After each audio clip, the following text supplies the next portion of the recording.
Olá, que alegria! Estamos de volta com a economia divina. Que delícia! Mudanças e novas dimensões. Muitas coisas mudaram nesse período, minha gente. Voltamos, mas voltamos diferente.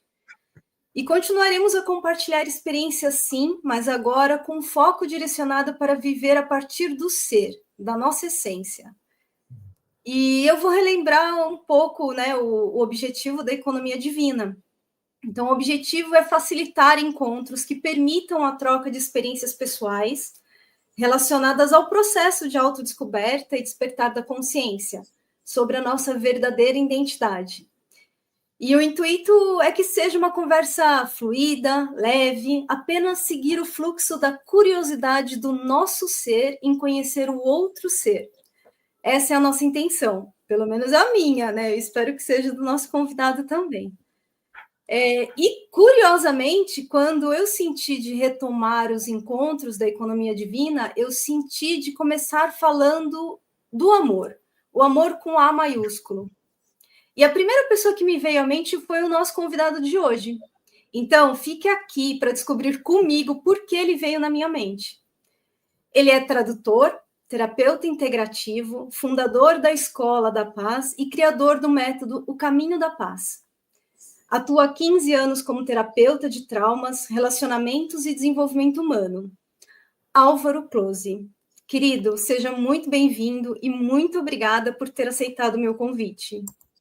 Poxa, eu que agradeço o convite, né? Eu fico muito feliz de poder estar aqui para fazer o que a gente mais gosta, né? Bater papo, falar de amor, falar do que faz bem para a gente, dividir um pouquinho o nosso caminho,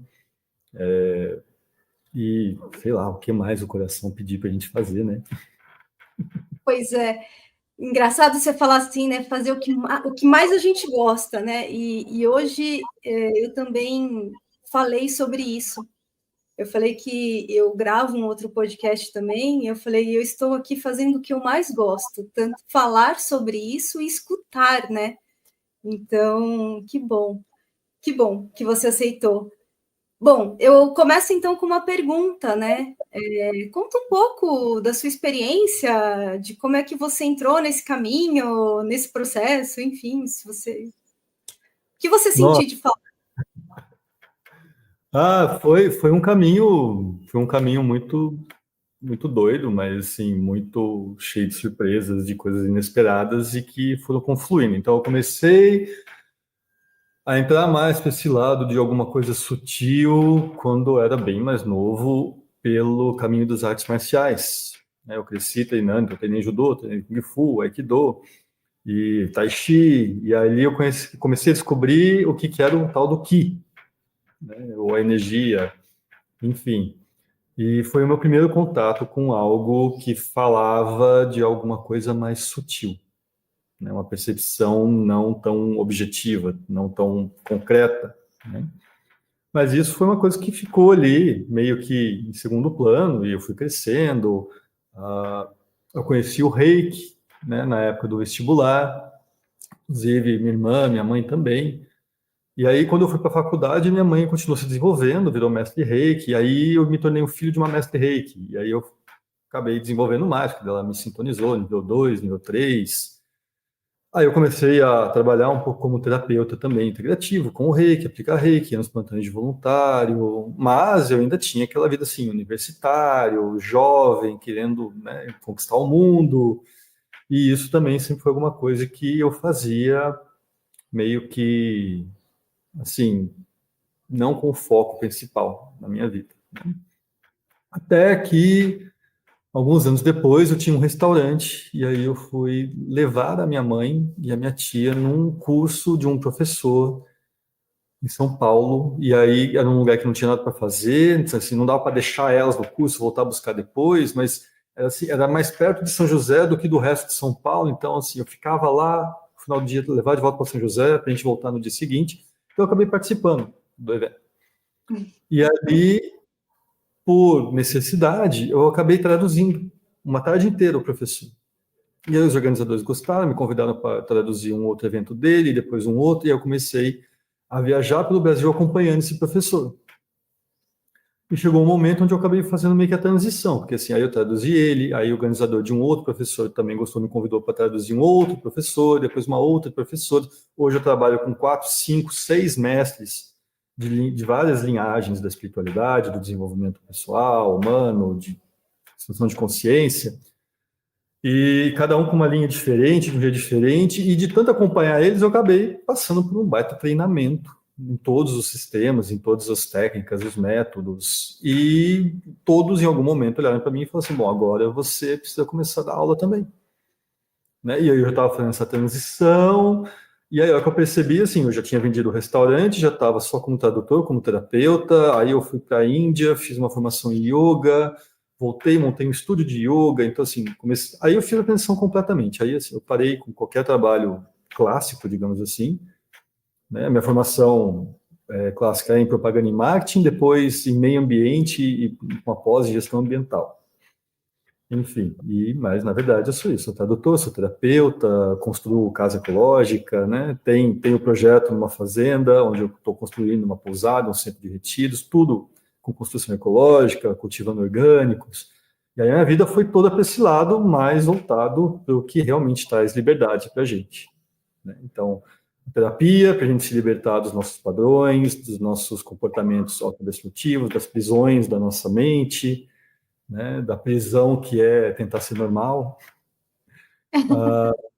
da prisão que é o lobby da construção civil, do lobby do sistema de saúde e da produção de alimentos. Acabou que eu enveredei para tudo que leva em direção à liberdade, né? Seja construindo, seja cultivando, seja com as terapias.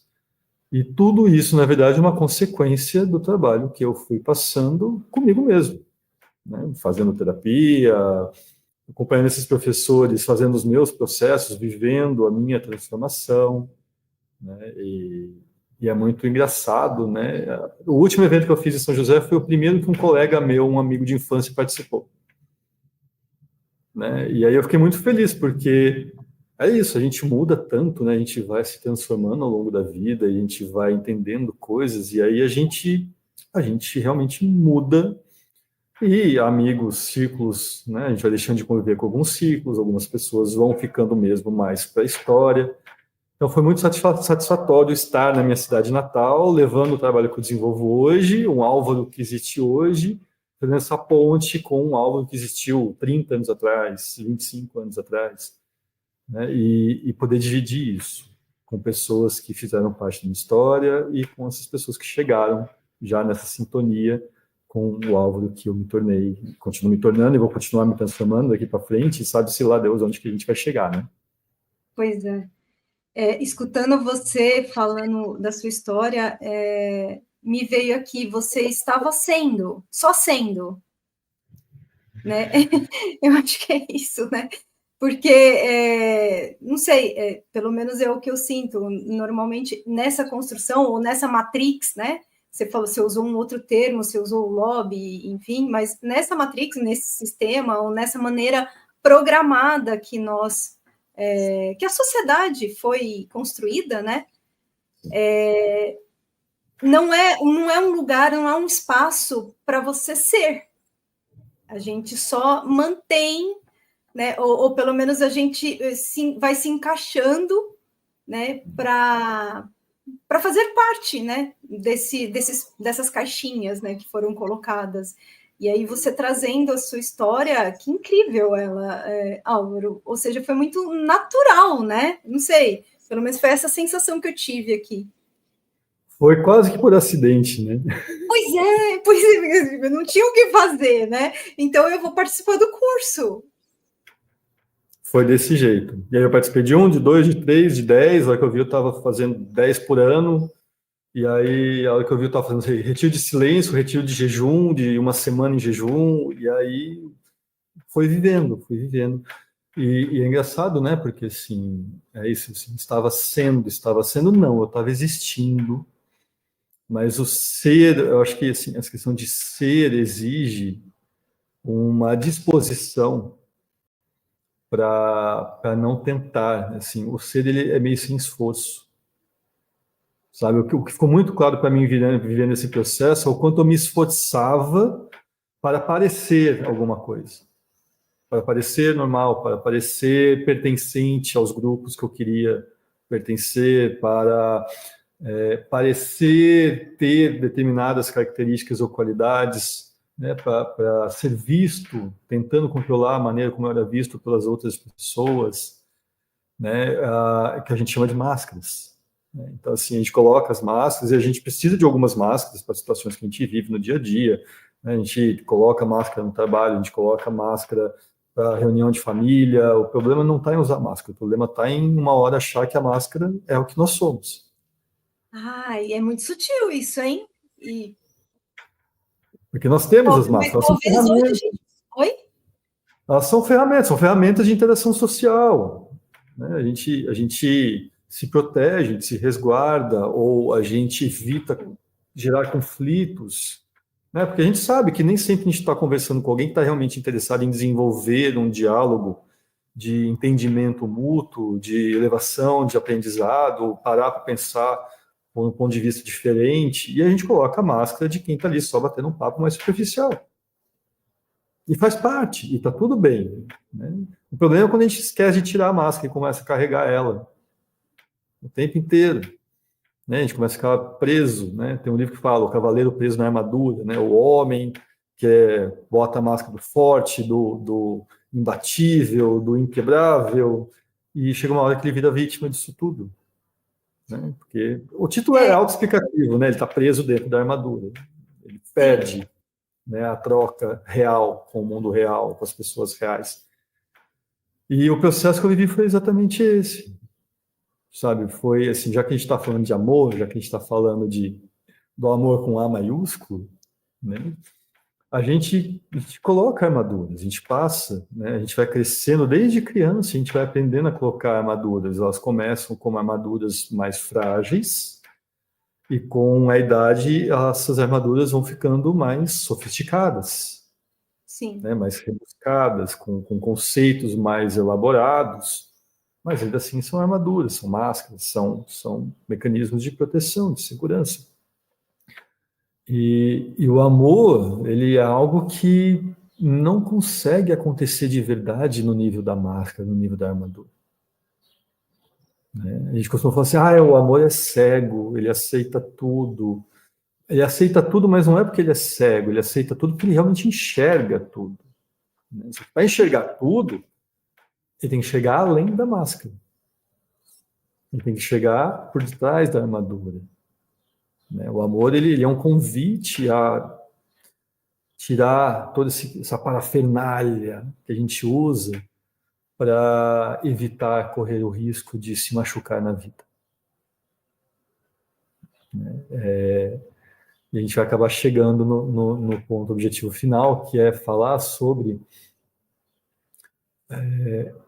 a importância de se permitir viver as experiências e assumir riscos, né, em relação a se ferir, a se machucar. Quando a gente fala, o amor dói, ou amar dói. Né? Será que amar dói, ou será que o que dói é aquela vulnerabilidade que a gente sente quando a gente está amando? Então, mas por que a gente se machuca quando a gente ama? Uma pergunta. Quando a gente ama, não sei se a gente se machuca quando a gente ama. Eu acho que a gente se machuca quando a gente se apaixona. Eu acho que a gente se machuca quando a gente cria expectativas irreais. Eu acho que a gente se machuca quando a gente deposita no outro a nossa felicidade, a nossa segurança. Eu acho que a gente se machuca quando a gente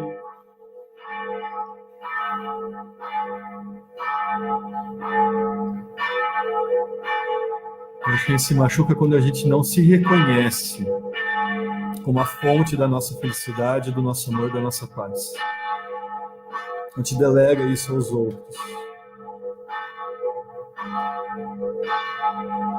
Deixa o sino tocar. Quer esperar o sino? Eu tô do lado da catedral, mas do lado, tipo, a minha casa acaba aqui, a catedral é a primeira coisa aqui do lado. Quantas badaladas são? Que horas que são aí? São vários, eles estão chamando para missa. Quando eu acho interessante quando você fala quando a gente não se reconhece, né? Mas eu entendo que a gente está falando de um amor aí, quando eu pergunto, você está me ouvindo? Tô te ouvindo. Quando eu pergunto, né, por que, que o amor machuca? E aí eu estou falando do amor para além do relacionamento afetivo. É amor mesmo quando você ama um filho, ou ama um vizinho, enfim, o amor como um todo, né? E aí você trouxe porque que a gente cria expectativas, né? E não se reconhece. Mas também porque o amor, ele foi, como é que eu posso te dizer? Ele foi muito romantizado, né, Álvaro?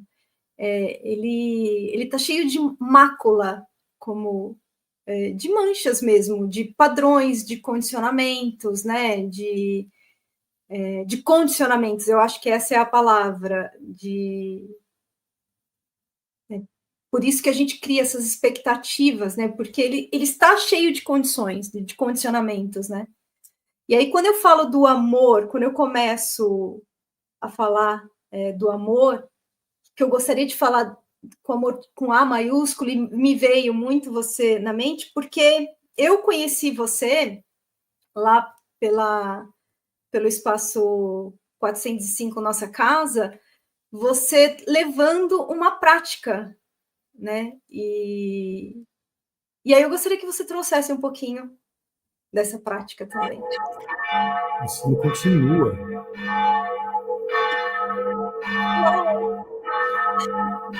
É isso que eles querem. Todo.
Eu acredito que você tenha falado sobre a romantização do amor, né? A romantização não no caso de levar para o lado do amor romântico, mas dessa idealização de um amor dentro de um molde. Né? A gente cresceu assistindo o seriado enlatado americano, filme de romance, né? A história da mocinha que resgata o malandro, o homem quebrado, ou o homem que abre mão de tudo e vai atrás da mocinha, a princesa e o príncipe, né? E sim, eu acho que muitos dos equívocos que se cometem hoje em dia em relação ao amor vêm dessa, dessa programação que a gente vem recebendo desde cedo. Sim. Né? E a prática que eu levei, né, dentro daquele evento, que era justamente com o tema do amor, né, são práticas que levam a gente a entrar em contato com aquela parte mais profunda de nós, a sair dessa superfície que funciona através das programações mentais, conscientes ou inconscientes, o corpo emocional mais raso, e aprofundar mesmo, né, dentro do que nós somos, da nossa verdadeira natureza. Então, quando a gente fala, perdão, quando a gente fala desse amor mais puro, desse amor incondicional ou não condicionado, né, um amor livre, um amor puro. Posso falar isso, é o puro amor, porque é isso, ele é um amor que não precisa de mais nenhuma definição junto com ele. Eu acredito que o amor seja isso, o amor, ou é amor ou não é amor, não existe assim, eu te amo muito, ou eu te amo pouco. Não, ou a gente ama, ou a gente não ama. Porque o amor, ele é tão rebuscado, ele é tão complexo, e ao mesmo tempo tão simples na sua natureza, que ele não é um verbo de amar, não é um verbo de ação. Não existe ação amar. Né? Existem ações através das quais nós expressamos o amor. Né? Cuidar, respeitar, acolher, nutrir, validar, respeitar. São formas de expressar o nosso amor, são formas através das quais nós nos sentimos amados. Mas não é o amar em si. É um conjunto de tudo isso. É algo muito maior que está por trás da onde esses comportamentos emergem de uma forma natural. A gente sabe quando alguém está sendo legal com a gente porque é natural e espontâneo, e quando a pessoa está sendo legal porque ela acha que ela tem que ser legal com a gente. É muito nítido. É quando alguém tem compaixão da gente, quando alguém tem dó. Sabe? É muito nítido. A gente sente, a gente sabe. E as práticas que a gente vive através do processo do Caminho da Paz, da Escola da Paz, dos workshops da Love, seja, não importa qual seja a vivência, o objetivo é sempre conectar com aquela parte de nós que não está presa a esses condicionamentos. São exercícios que levam a gente a se desidentificar com essas camadas da onde surgem os desejos, as expectativas, os condicionamentos. É conectar com aquela parte que é inatingível por qualquer uma dessas coisas. Que é, em essência, quase como aquele espaço benevolente, tão amoroso, que permite que todas as experiências que a gente vive possam emergir, como se a nossa natureza fosse, na verdade, um espaço onde tudo pode acontecer, onde todas as experiências são permitidas, simplesmente por serem experiências. Sabe? Sem escolher, sem preferir uma outra, sem rejeitar nada. Expressões de amor, permissividade amorosa, né? A não rejeição, o não julgamento. Toda experiência é válida como experiência. Tudo é aprendizado, tudo é perfeito. Isso é amoroso. Isso é extremamente amoroso. A nossa natureza verdadeira é esse amor com A maiúsculo. Ela não está escolhendo o que não pode acontecer. Quem escolhe o que a gente não quer que aconteça é a nossa mente menor, a nossa mente inferior, a nossa mente mais mundana. Mas a nossa mente superior, a nossa mente da essência, ela permite que tudo aconteça, a título de experiência. É interessante, eu gosto muito dessas palavras que você vem usando, né? Que gosto não, é que eu venho vivenciando elas, né? Somos seres livres, estamos vivendo uma experiência, né? E a mente pequena, enfim, a mente egóica, talvez vamos falar assim, que ela quer colocar tudo em caixinhas, em polaridades, né? Ou dualidade. Isso é legal, isso não é legal, isso pode, isso não pode, isso é bonito, isso é feio, enfim, e isso está cheio de, isso, né? Essa dualidade está cheia de condicionamentos, né? E crenças, né? Ou seja, foi romantizado para a gente para acontecer dessa maneira, né? A introdução de um curso em milagres, ele fala assim que o amor não pode ser aprendido, porque já somos o amor. Ele precisa ser, a gente precisa tirar, vou colocar nas minhas palavras, tirar os entulhos que a gente colocou, né, no caminho para poder acessar esse ser, né, que já somos. Tem um pessoal do The Work que fala assim, o amor é aquilo que sobra quando a gente deixa de acreditar em qualquer coisa. Uau. Né? E eu gosto disso, porque assim, faz parte do processo até de individuação, a gente ir trabalhando as nossas crenças, as raízes dos nossos pensamentos e ressignificando e abandonando essas crenças, esses condicionamentos, né, num processo de reintegração ao todo. Mas eu gosto mais do caminho inverso, eu trabalho mais no caminho inverso, que é o amor ao que você já é antes de começar a acreditar em qualquer coisa. É o que você sempre foi. O resto é aquilo que você usou para cobrir. Né? E é um paradoxo, né? Ontem eu falei dos paradoxos, assim, nós somos um amontoado de paradoxos, que é muito engraçado, né? Tal pessoa tem um comportamento comigo que eu não gosto. É que eu faço, automaticamente justifico. Então eu não amo essa pessoa. Só que, assim, pelo comportamento inconsciente dos outros, eu estou punindo a quem quando eu deixo de amar? Eu estou punindo os outros? Eu estou me privando da minha expressão máxima por causa do comportamento dos outros? Ah, não, mas eu só amo quem merece. Então não é amor. Uhum. É. Muito. Sabe, é uma gratificação, é uma bonificação, a premiação por uma exigência, né? Na comunicação não violenta, a gente fala da diferença entre pedidos e exigências, né? Que a exigência é aquele pedido que, quando não é atendido, a gente pune os outros. Uhum. Só que esse processo aqui é ainda pior, porque é uma exigência que, é um pedido que, quando não é atendido, nós punimos a nós mesmos, limitando a nossa expressão, limitando as frequências mais elevadas que nós podemos vivenciar enquanto estamos aqui nessa brincadeira humana. Assim, é quase como eu vou me esquecer de Deus porque aquele cara se esqueceu também.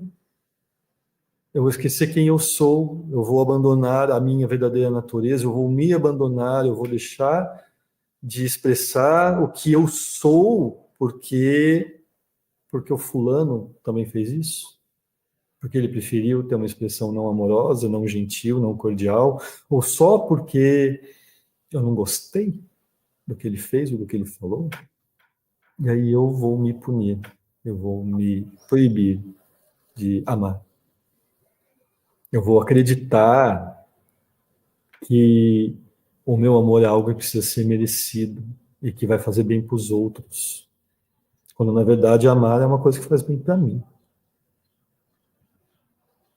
Já parou para perceber que às vezes as pessoas falam assim, eu te amo, mas se a gente não está numa abertura para se sentir amado, a gente não se sente amado. Mesmo que alguém ame a gente. Eu entendo que isso é um processo, né, Álvaro? Para a gente chegar nesse lugar aí que você está trazendo, é um processo. Eu digo isso porque eu tive uma experiência. Bom, isso está na minha prática de ver além dessas máscaras ou da persona, mas ver além, né? O ser que realmente já somos, né? O ser realizado, como diz um curso de amor. Já somos realizados, né? Assim como você trouxe um curso de milagres também trouxe. Eu falo muito desses dois livros, porque esses dois livros faz parte da minha vida, né, dessa experiência, desse momento, e que vem me ajudando também, me ajudando não, contribuindo para eu poder desfazer tudo aquilo que eu construí, né, dos condicionamentos e crenças que eu coloquei. E eles falam, né, realmente você já é realizado, né, já somos realizados. É isso que você falou, com palavras diferentes, né? Mas eu tive uma experiência há um tempo atrás que eu estava em relacionamento com uma pessoa e que tudo é relacionamento, né? Eu tô falando, tudo é relacionamento, não é só com pessoas, mas relacionamento com tudo, com objetos, com computador, com, né? Enfim, com tudo é relacionamento. E eu estava em relacionamento com uma pessoa e essa pessoa falou: como é que você me aguenta? E aí eu falei para ela: bom, o Cristo em mim realmente ama você, né? A gente fala isso, o Cristo em mim, o meu ser ama você, porque se fosse o Avatar ou essa, né, a Fabiana aqui nesse sistema de crenças, teria sucumbido já, né? Então eu entendo que é isso, é uma prática, é um treino, Você vê assim também? É um relembrar-se constante, né? Quando a gente viu aquele cabeludo famoso falar orai e vigiai, sabe? É assim, orai, pede orientação, né? Medita para receber orientação, mas se observa constantemente, né? A sua atitude ela está alinhada com aquilo que você gostaria de estar expressando de verdade? Seus pensamentos estão alinhados com a sua natureza? Qual é o grau de coerência que a gente tem entre o que a gente pensa, faz, fala e o que nós realmente somos? É um exercício constante. Um exercício constante. Vai ficando cada vez mais fácil perceber quando a gente tem incoerências, né? É um exercício de humildade, é um exercício de observação, porque é sempre um exercício de presença. Tá? E assim, para mim não existe diferença entre presença, entre amor, Deus. Para mim é tudo a mesma coisa, porque se a gente parar para pensar, a presença, tá? Ela acontece num momento fora do espaço-tempo. Porque não existe momento presente. Qual que é o momento presente? Escreve para mim um momento presente. Me conta um momento presente, a não ser esse que já acabou de passar. Pois é. Nós vivemos E uma agora? sucessão, né, que também passou, e esse agora que também já passou. Nós vivemos uma sucessão de passados. Isso de uma forma mais objetiva, né? De uma forma mais subjetiva, recordar é viver. Né? Se eu tenho os meus condicionamentos, eles vêm de algum lugar, eles vêm do meu passado. Então, toda vez que eu estou vivenciando alguma coisa no agora e eu estou reagindo de forma inconsciente, eu estou revivendo o meu passado. Eu estou trazendo o meu passado para o presente. Lembrando que o Repete. presente não existe. Repete aí, por favor. Toda vez que eu estou agindo baseado no meu inconsciente, toda vez que eu ajo de forma inconsciente, eu estou reagindo, eu estou agindo de novo, baseado nos meus padrões de comportamentos bem-sucedidos no meu passado, quando eu passei por experiências e aquele comportamento me rendeu resultados positivos, ou que eu interpretei como positivos. Então, eu continuo me comportando daquela maneira. Então, quando as situações se apresentam para mim no agora, eu me comporto como eu me comportei no passado. E aí a gente pode entrar para a questão da neuroplasticidade, a gente pode entrar para a questão de formas de pensamento e padrões energéticos, como sistema de crença. A linguagem é indiferente. O que a gente está fazendo a gente está reproduzindo o nosso passado. A gente está cobrindo o agora com as cores do nosso passado. Tá? Ou a gente está preocupado com o futuro.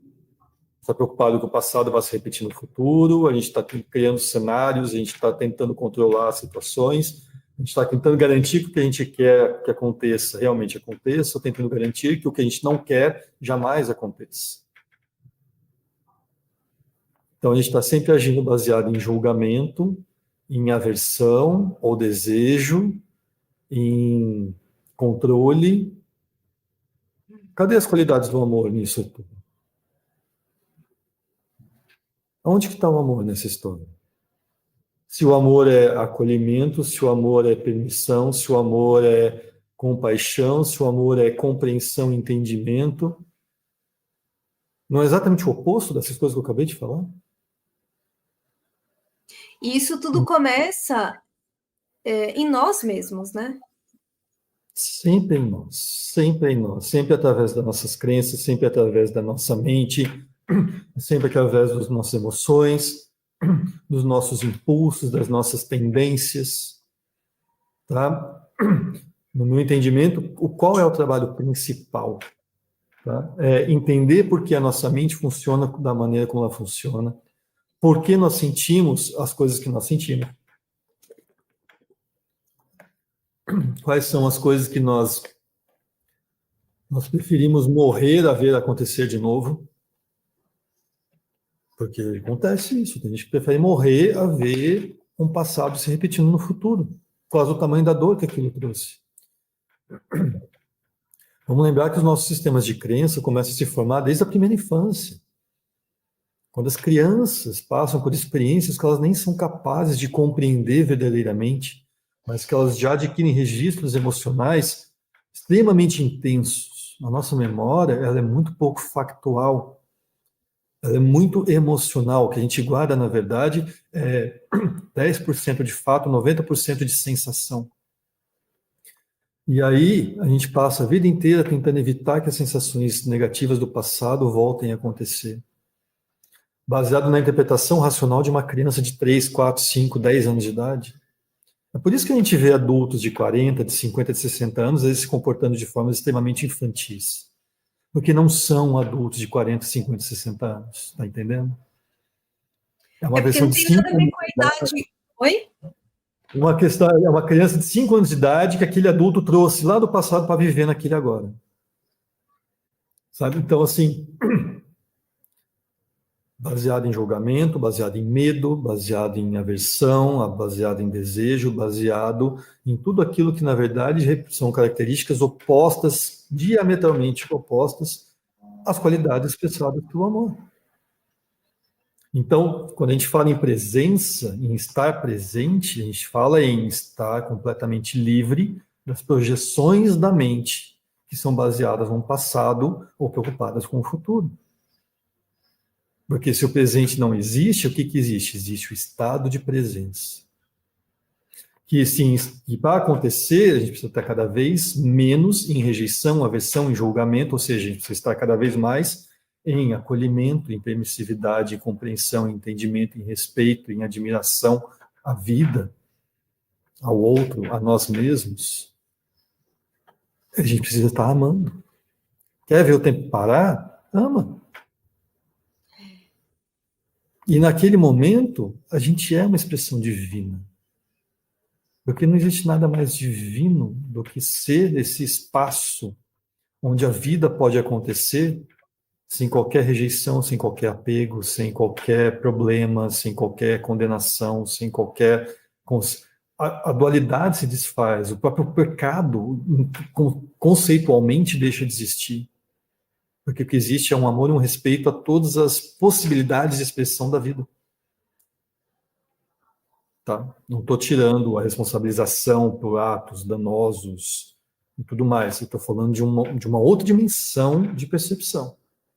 Tá? No plano material, sim, agressores têm que ser punidos, tem que ser, né, abusador tem que ir para a cadeia. Não estou falando de passar pano para nada disso. Estou falando do nível de experiência da alma, do nível de experiência de unir, fundir a nossa existência mundana com a nossa natureza divina. Estar em estado de presença, entrar cada vez mais nesse estado amoroso de existência. E aí a gente está começando a falar desse amor com A maiúsculo.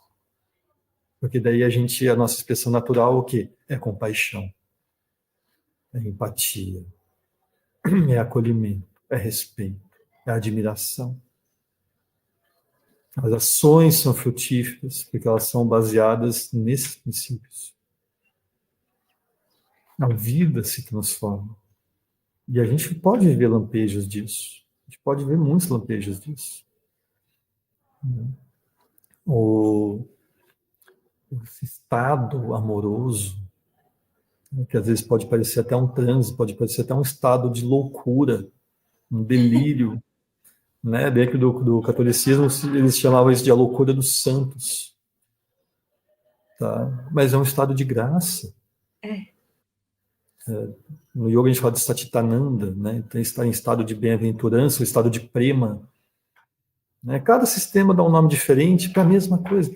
É coisa que é possível, e é tão possível que em diversos sistemas de crença e sincretismos diferentes, as pessoas têm nome para esse tipo de coisa. Todo mundo já passou por isso alguma vez na vida.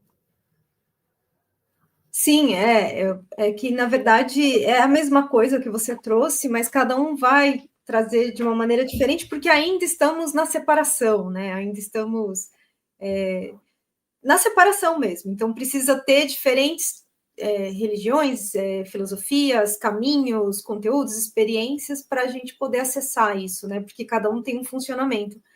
E eu gosto muito dessa palavra estado de graça, né? E aí você fala, para a gente poder vivenciar o amor, a gente precisa estar na presença.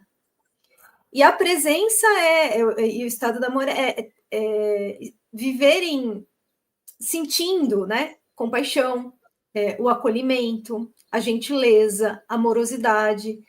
Mas como é que a gente chega nesse lugar, Álvaro? Como é que a gente sente compaixão? Como é que a gente se torna uma pessoa empática? Se é possível se tornar uma pessoa empática, ou, enfim.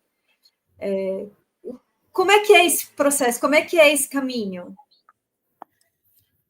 Como é que você, na verdade? Né?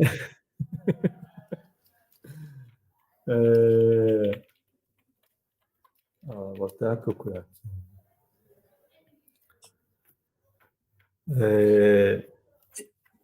Eu vou falar do caminho que eu vivi.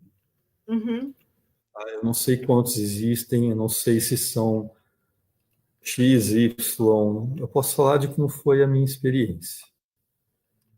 Que não foi uma experiência erudita, acadêmica, foi uma experiência muito na prática, né, vivendo os processos, acompanhando os professores, fazendo as coisas que eles estavam propondo, sem nem saber no que ia dar, porque eu estava para traduzir, então tudo que eu ia fazer ali pela primeira vez, algo completamente novo, inesperado, então era até difícil ter resistência a fazer, porque eu nem sabia o que estava sendo feito. Né? Então eu vou falar do que eu aprendi vivendo o processo. O melhor jeito é viver o processo. Qual é o processo? É isso que eu falei, investigar as raízes dos nossos pensamentos, das nossas crenças, dos nossos comportamentos, dos nossos desejos, das nossas aversões. Porque são essas coisas que roubam a gente do estado de presença. Toda vez que eu estou rejeitando alguma coisa, eu estou tentando evitar alguma dor inconsciente que eu já vivi no meu passado. Toda vez que eu faço questão, que eu estou tentando controlar para que as coisas aconteçam do jeito que eu quero que aconteça, eu estou agindo baseado em um trauma que eu adquiri porque algo muito inesperado aconteceu na minha vida, eu tive uma experiência muito dolorosa e me trouxe sofrimento. Eu acho que, se fosse colocar assim num passo a passo, em etapas, eu acho que a primeira etapa de todas é cultivar algumas qualidades, alguns valores. O primeiro, e não dá para dizer nem que é o primeiro, porque são valores que andam muito juntos, tá? Curiosidade, honestidade e coragem. Porque esse é o trabalho mais difícil de todos. Tá? Foi onde eu percebi a minha maior resistência, os meus maiores medos. Eu vejo as pessoas terem mais medo de fazer o processo do que caminhar na brasa.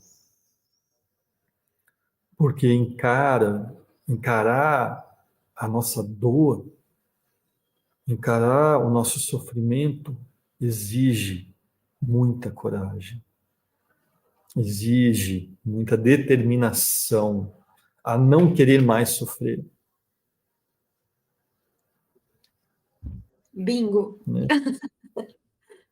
E engraçado porque, assim, ao mesmo que a gente está exercitando essa curiosidade em investigar o nosso sofrimento com a coragem, né, e essa honestidade de ser verdadeiro em relação ao que realmente é o nosso sofrimento, né, e a tentar parar de esconder até da gente mesmo que nós temos aqueles sentimentos, aqueles pensamentos, a gente carrega aquela história de dor, de sofrimento, a gente está exercitando a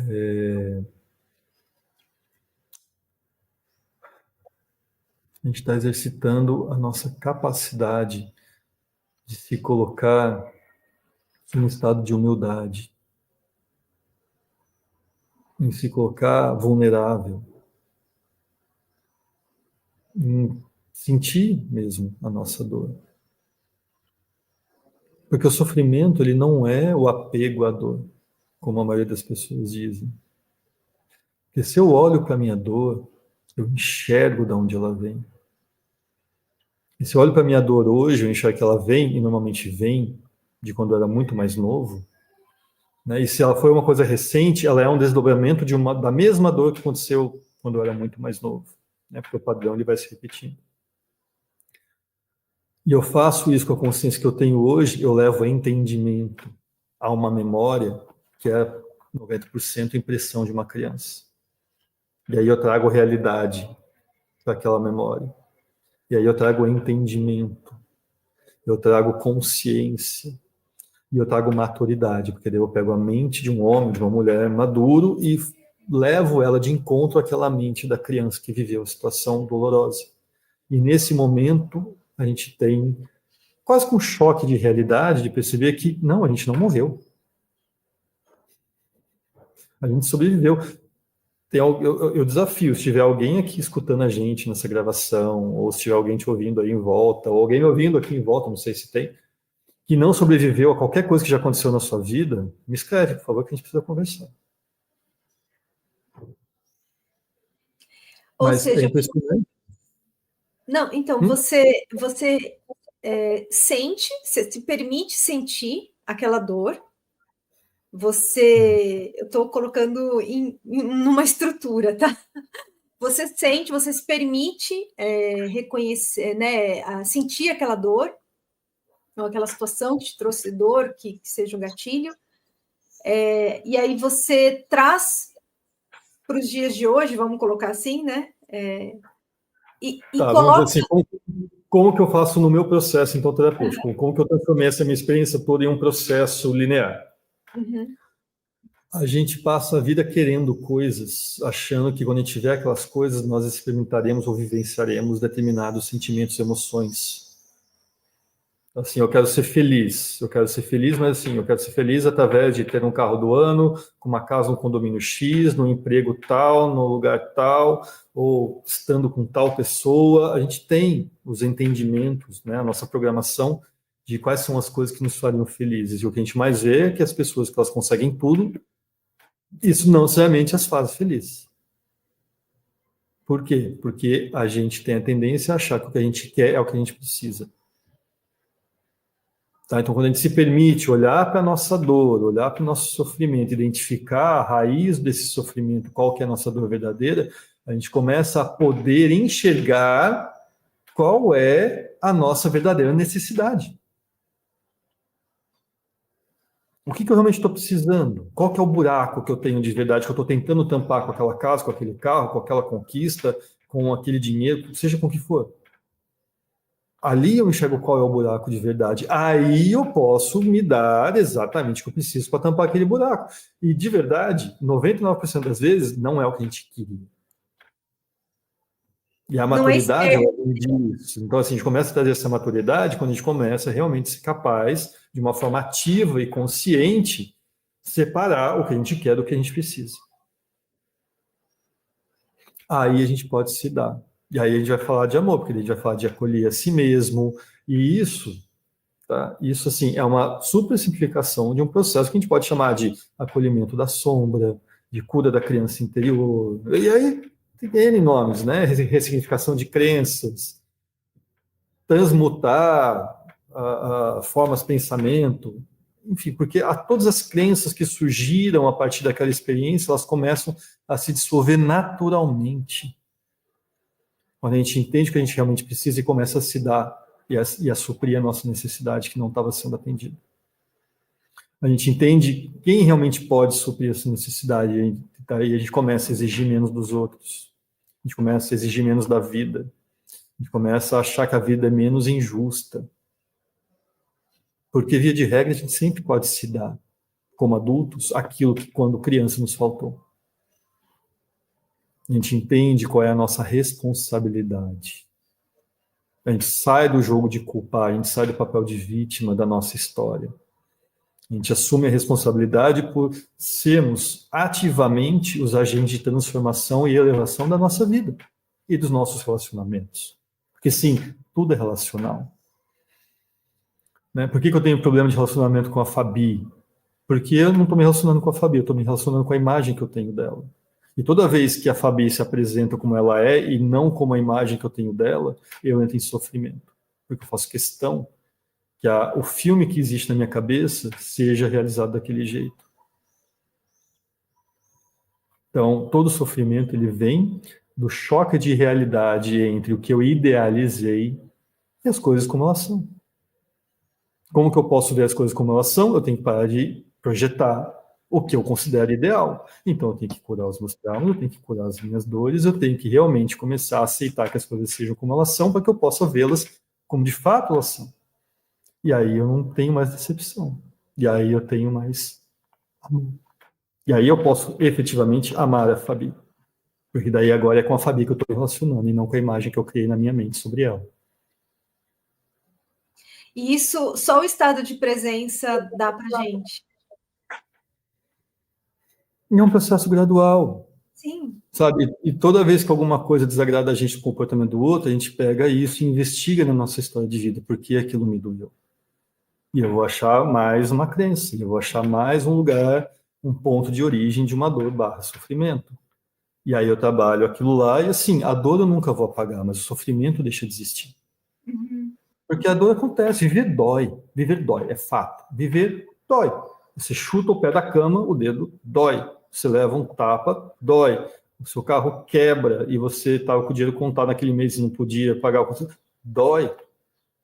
O seu colega de trabalho que é um vagabundo, pega aquela promoção que você queria, você sempre se esforçou muito para conseguir, dói. Essas coisas doem. Um namorado te deixou, dói. Dói. Mas dói naquela hora. Tudo que acontece depois é sofrimento, é o apego à história idealizada que a gente tinha de como as coisas deveriam ter sido. E o choque de realidade da vida como ela é. Ou seja, tudo se resume à aceitação, né? Eu aceito. Oi? Começa aí. Sim. Começa aí. E tem gente que fala assim, Elva, mas se eu ficar aceitando, eu não estou virando um banana? Se eu aceitar que as coisas sejam como são? Não, muito pelo contrário. As pessoas confundem aceitação com conformismo. Né? Mas para que eu possa realmente transformar alguma coisa, eu tenho que olhar para elas, aceitar que elas são daquele jeito, para que daí eu possa trazer uma transformação real. Enquanto eu estiver olhando e falar assim, isso aqui é assim mesmo. Deixa, nem olha para isso. Deixa. Aí eu estou conformado. E aí aquilo vai continuar acontecendo, vai continuar sendo daquele jeito. Esse olhar de aceitação é a segunda etapa. A primeira é ter coragem para olhar. A segunda é ter coragem para aceitar. A terceira é ter coragem para escolher diferente. Porque daí a gente está escolhendo. Aí a escolha é consciente. Mesmo que você escolha continuar fazendo do mesmo jeito.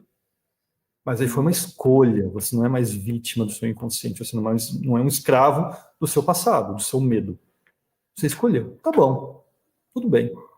Não vou mexer nisso. Mas eu vi, eu sei.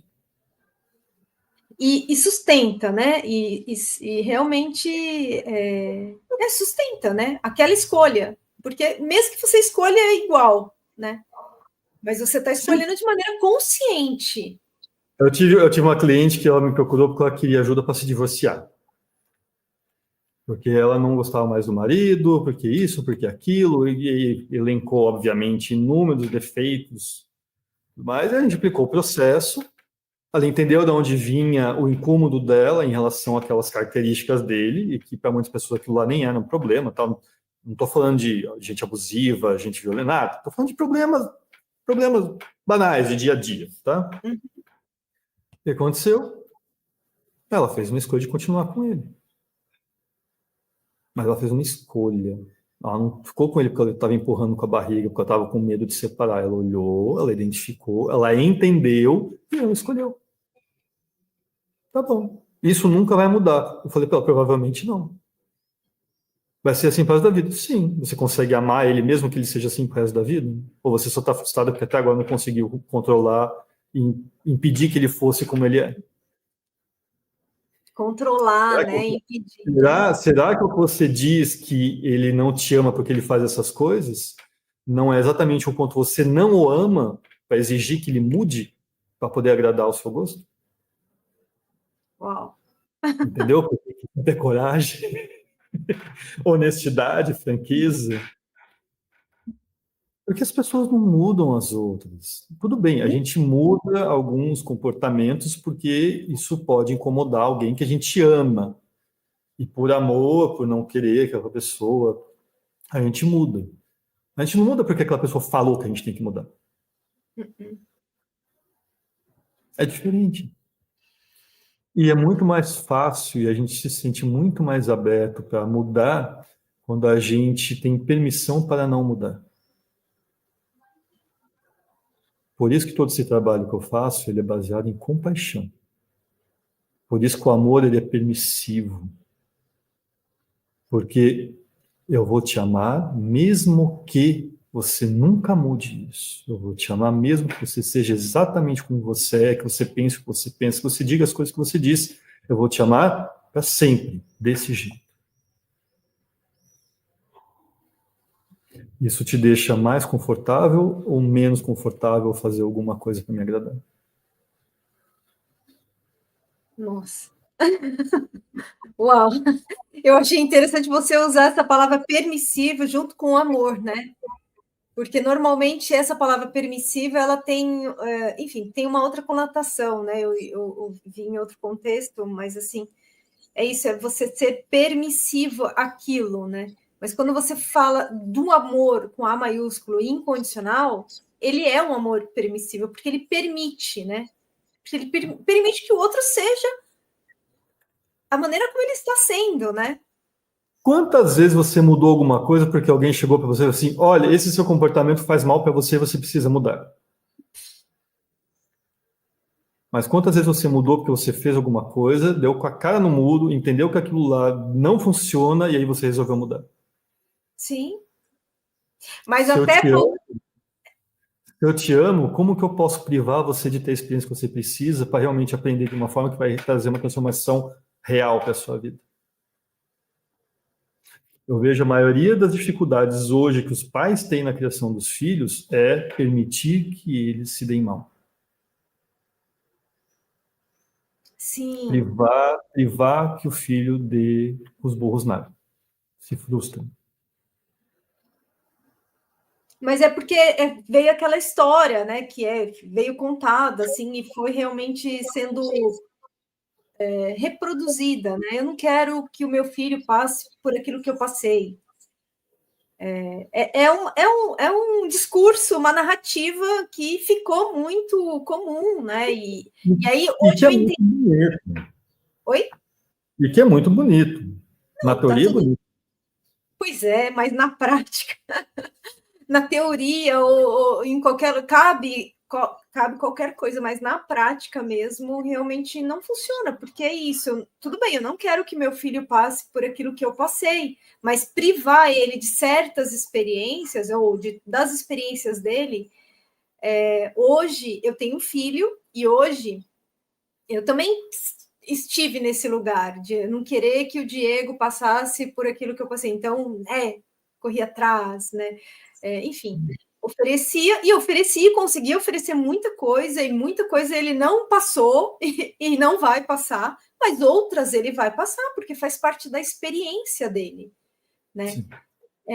Mas isso eu só consegui fazer quando eu tomei consciência desse processo todo, dessa dinâmica, quando eu não queria controlar mais, quando eu reconheci que ele é uma alma, tendo uma experiência humana, né? Tem o Quando processo eu fui... dele.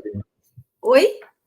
E tem o processo dele. Sim, e quando eu reconheci que o meu papel, minha função de mãe, não estava na responsabilidade de fazê-lo feliz totalmente, de impedir, não, né? Então, aqueles cuidados que eu tinha com ele, ou aquela proteção, quando eu descobri que isso era controle, era manipulação, porque eu tinha medo de que alguma coisa acontecesse com ele e que me causasse dor.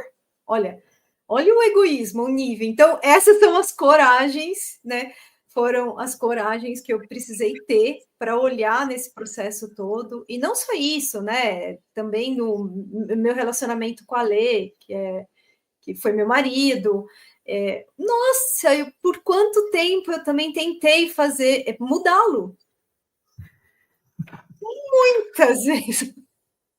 E é isso, né? Que insanidade a gente passa, né? Que insanidade a gente faz. Não só ele, mas também todos à volta. Quando eu Nossa. Todos nós. Ninguém está livre. Pois é, não, eu acho que o bonito dessa história toda, nesse processo, é que quando a gente entende que por trás dessa persona somos todos iguais, e de fato mesmo, a gente passa por esse processo de individuação para realmente entender que somos muito semelhantes, que em última instância, né, somos todos inocentes, né, somos já realizados, mas essas são experiências muito semelhantes, né? Então, que a gente tem. E aí, a vulnerabilidade, ela é linda, ela se torna linda, né?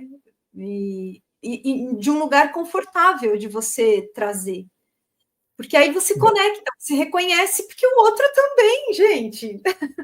A vulnerabilidade ela é imprescindível, porque ela é um dos componentes da compaixão. Tá? O que é a compaixão, no meu entendimento? Tá? A compaixão é eu amo e eu passo por um sofrimento e eu opto por continuar amoroso. Enquanto sou. Então, em termos de grandeza, no meu entendimento, na hierarquia, a compaixão está até acima do amor. Ele é composto, ela é composta, né? E um dos componentes da compaixão, a compaixão ela tem 3 componentes, né? Ela tem a atenção plena, o mindfulness, que é a presença. Ela tem a gentileza, né? A bondade, e ela tem a humanidade compartilhada. Então, o que é essa humanidade compartilhada? Somos todos humanos, todos erramos, todos temos dificuldade, todos temos dores, ninguém é perfeito, muito menos eu.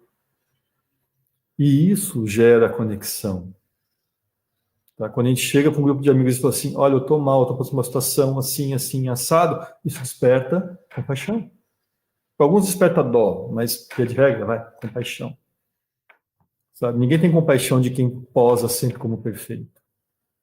Isso não cria conexão, porque não parece humano. Não tem essa humanidade compartilhada. Eu gosto muito dos trabalhos em grupo, um dos aspectos justamente por causa disso. Porque toda vez que alguém traz uma questão pessoal para trabalhar ali e fala da dificuldade que está passando, tem pelo menos mais 10 que entram junto no mesmo trabalho.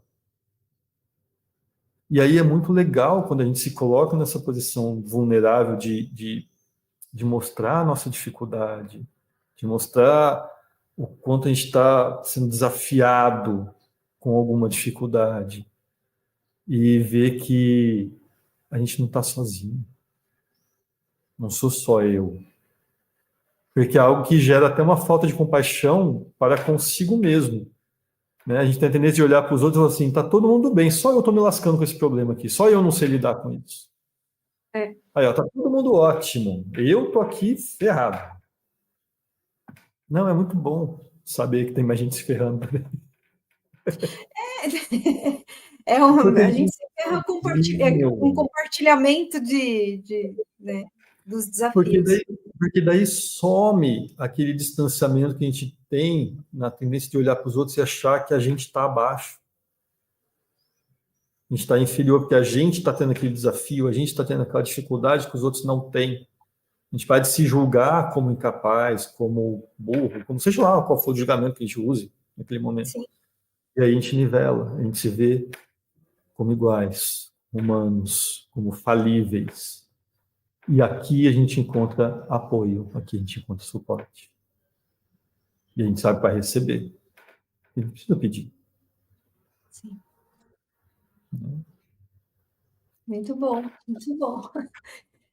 Muito bom. Eu ficaria aqui horas, Álvaro, te escutando e muito, muito bom. Normalmente eu falo isso e assim eu gosto muito.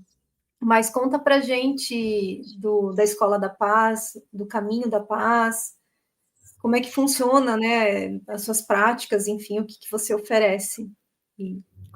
O Caminho da Paz, ele é uma coletânea de tudo que eu vivi como terapeuta, como tradutor, como aluno, como professor, como cliente das terapias, né, como ser humano. Com o que eu vi que funciona, então assim, o Caminho da Paz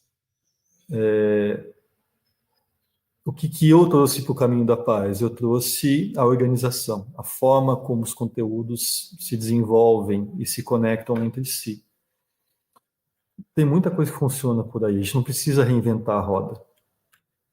Né? Então, assim, é baseado em psicologia, é baseado no The Work, no Love, no yoga, no budismo, em trabalho de compaixão, no mindfulness, em meditação, em tudo. Em tudo. Só que sempre trazendo essa ótica da compaixão. Tá? O meu curso, na verdade, sim, a primeira aula é sobre compaixão. Porque, assim, a partir daqui, tudo que a gente fizer vai ser através da ótica da compaixão. A gente vai investigar as nossas hipocrisias através da ótica da compaixão. Não é para se punir. É para a gente aprender a se amar mais. A gente vai aprender a identificar as nossas necessidades. A gente vai aprender a investigar as nossas dores, sem afogar no sofrimento. Então, sem chicote. Sem chicote. Sabe? Já basta que a gente já se deu a vida inteira de chicotado. Né? Na verdade, assim, é o fim da chicotada. É o alívio. É o fim desse suplício de achar que a gente é pior que o cocô do cavalo do bandido. Né? Apesar que o cocô, eu venho da roça, né? Ele é muito útil, ele vira um fertilizante incrível e gera produtos maravilhosos na minha horta orgânica, né? De extrema qualidade, riquíssimos de nutrientes.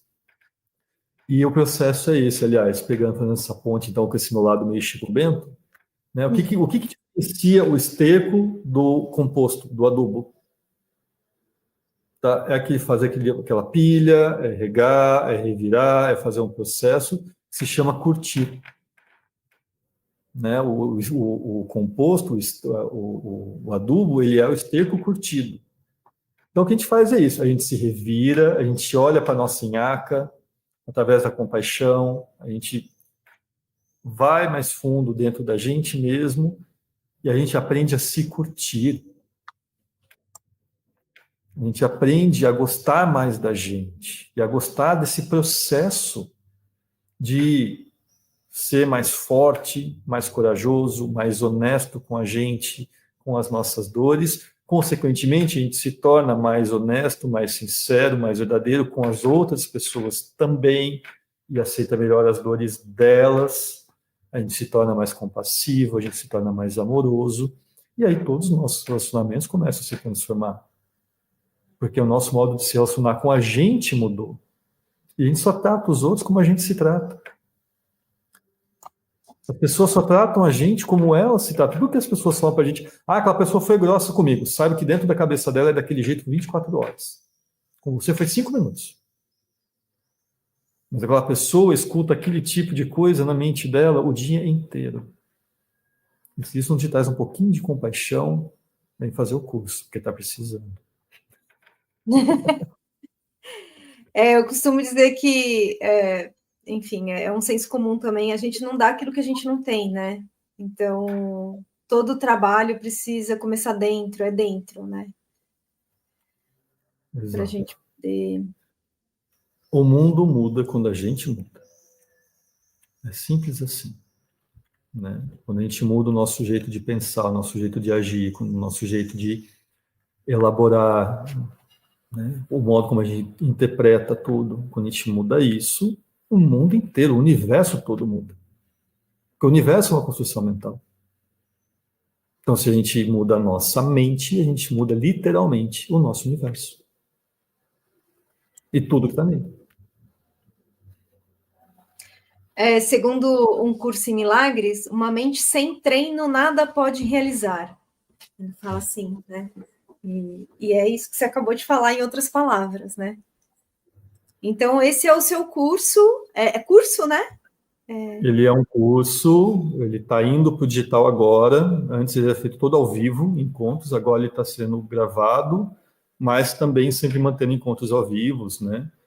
É o método que eu uso nas sessões terapêuticas, então assim, eu atendo online, presencial, aplicando esse método, e outras coisas, porque daí é isso também, a gente treina meditação, né? A gente tem os encontros online, como aquele que você participou, vira e mexe eu faço um workshop presencial, ou dou um retiro mesmo, de 3, 5, às vezes de uma semana, né, para a gente aprofundar cada vez mais, para a gente praticar. E é muito gostoso fazer retiro, né? Sair de casa, ir para um lugar, deixar a mente preocupada com as coisas de casa lá em casa, né?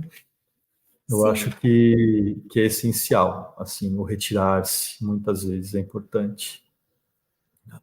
Mas o importante mesmo é a gente fazer esse trabalho de se conhecer, de expandir o nosso amor, de ter cada vez mais presença, né, para que a gente possa realmente ser uma expressão natural daquilo que nós somos em essência, né, que é amor. Para que a nossa presença seja um fertilizante para as outras pessoas ao redor, para que a nossa presença seja aquilo que ajuda a elevar os ambientes que a gente frequenta, para que a gente possa levar a um novo patamar os nossos relacionamentos, a nossa família, tá? Os resultados das nossas ações. Abrir mais o coração, ser mais feliz. pois é. Só isso. Só isso, que delícia. Só isso, né? Que delícia, muito bom. Álvaro, obrigada pela sua presença, obrigada pelo seu compartilhamento. Eu vou deixar todas as informações de redes sociais na descrição do vídeo, né? Muito Se quiser obrigado.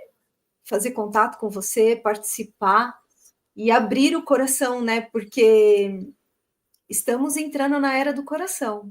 Agora, esse é o nosso GPS, o nosso chat GPC, que a gente fala. Pergunta para ele. Muito bom, obrigada, Maravilha. viu? Se você quiser Parabéns por. finalizar com alguma mensagem, oi? Eu acho que a mensagem foi bem clara.